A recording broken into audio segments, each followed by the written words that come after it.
So the first part of my 5-course meal is my appetizer, which is salsa and chips. So first I'm adding in tomato sauce. Tomatoes were native to South America, and even though Christopher Columbus was one of the first to encounter this fruit, Spanish conquistador Hernán Cortés realized the importance. Cortés brought seeds back to Europe, and it soon became very popular due to its beauty and ability to grow in the warm Mediterranean climate.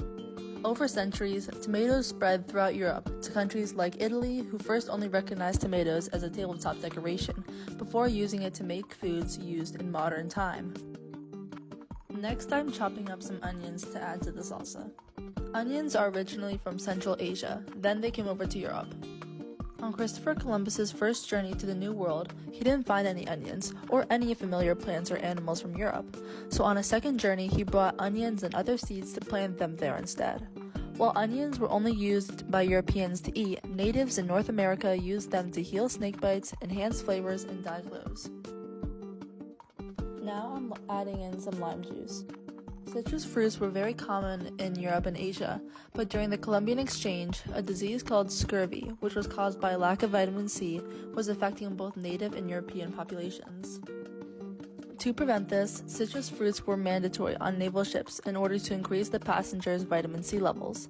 Because of this, oranges, followed by limes and lemons, were grown in the Americas to prevent disease. Unfortunately, I couldn't make homemade chips today, but the chips I used included corn. Corn was originally in the Americas, but was brought to Europe by Christopher Columbus's exploration. This was introduced to Europe, and it was proved to be a diverse crop that could grow in all different environments. Now, for my main meal, I'm making homemade pasta with white sauce and meat. For the pasta, I used flour, which had wheat in it. Wheat was first found in Europe and Asia, but was brought to the Americas by the Spaniards. While this crop soon became a main cash crop throughout the Americas, it was originally brought along with olives and grapevines to enhance the Catholic culture in making the natives eat a Spanish diet of wine, bread, and grapes. After making the pasta, I started to add in the whipping cream and meat, which both came from cows. Cows were native to Europe and Asia, but were brought to the Caribbean by the Spaniards as another source of food. Soon after, the Portuguese brought more cattle to Brazil, and after a while, cattle was found all over the Americas. Overall, cows helped expand the population of the colonizers in the New World. Before this, I used around a tablespoon of olive oil to make the pasta, along with olive oil on the bottom of the pan to help the meat not stick. Olives always grew very well in the Mediterranean, thriving in 60 to 120 degree temperatures.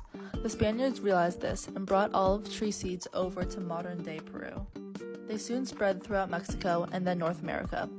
Already in 1769, olives were growing in the 110 degree temperatures in California, where they are most found and made today.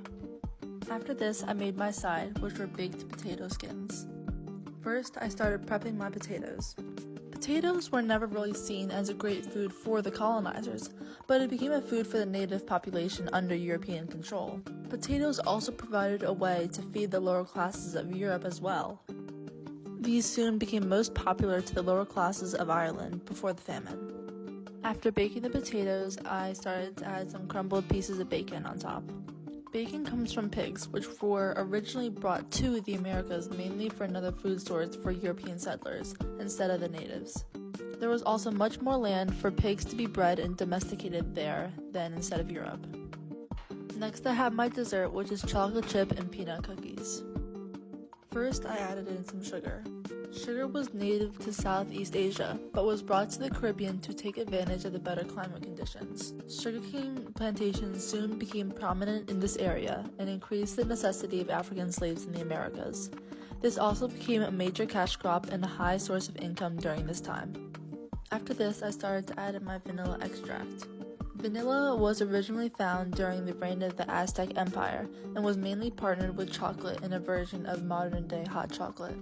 Once the Spaniards conquered the Aztecs, they brought this hot chocolate variation back to Europe. Once it spread to England, Queen Elizabeth I enjoyed this drink, but mostly the taste of vanilla. She changed vanilla from being associated with chocolate to being another favorite flavor for European elites. Now I'm starting to add in my chocolate chips. Chocolate came from cacao beans, which were originally found in Mesoamerica. Here, people thought very high of chocolate, as it showed a sign of supremacy. Even though many of the Spaniards actually disliked the taste of chocolate, they tolerated it, since consuming the food would demonstrate their dominance over the natives. The missionaries coming back from the Americas also brought the value they now saw in chocolate. They brought cacao beans back to Europe, and many elites used this to show their power and status. Now I'm chopping up and adding in the peanuts. Just like many other foods, peanuts came to Europe since many Portuguese colonizers enjoyed the taste. They brought back peanuts from Europe and later on found another purpose beyond their taste and texture. Peanuts were then used in lubricant oils and soap production, which were beneficial in the Industrial Revolution. Finally, I am making one of my drinks, which is a strawberry and banana smoothie. First, I'm adding my bananas, which were originally found in Afro-Eurasia.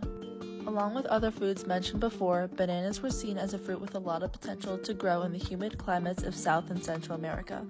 This made Portuguese settlers and missionaries bring bananas with them over to the colonies, but one of the main reasons bananas came to the New World was because of African slaves. They would bring bananas with them from their home across the Middle Passage to be their only source of food on plantations. Next, I added in honey, which was produced by honeybees, which were found in Europe and Asia. Europeans did not bring over honeybees for their taste, but mostly since they facilitated the growth of many other plants they brought over. Honey would pollinate crops like melons, apples, and almonds, but also to pollinate saplings and other seeds. Nevertheless, honey was also used along with wax for the human consumption market in the Americas. Thank you for watching and listening to my 5-course meal using the ingredients from the Colombian Exchange.